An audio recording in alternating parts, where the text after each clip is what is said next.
ترامپ شینی لە ملابوو نەتانیاهۆ سووری لە ملابوو. وڵا حەزەکەم لەسەرمە بۆستین ئەمە دووشتی دەیەک جیاواز نین دۆناڵد ترەمپ لەلایەک پشتگیری ئاشتی بکات و لەلایەک دۆناڵد ترامپ ئاشتیەوێتن بەڵام نەتانیاهۆ نینە جەنگێوێ جەنگیە بەوە دووە شتێ هەیە لەم کۆبوونەوەیە. دۆناڵد ترامپ لە هەموو شوێنێکا کە داعشێ ڕیباتی ملی ڕەنگی سوورە. ئەمە چی لێ خوێنرێتەوە؟ قووەتی ئەمریکا. نەتانیاهۆ ڕیباتی ملی شینە.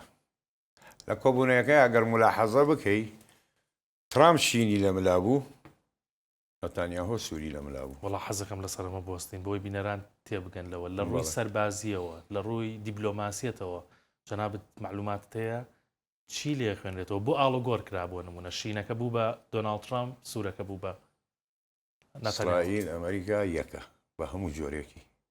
ئیسرائیل چی بکە ئەمریکا لەگەڵیایەتی ویستیان و پەیامە بگەێنن ئەو پەیامە بگەێن بە دنیاە کە تێ بگەن.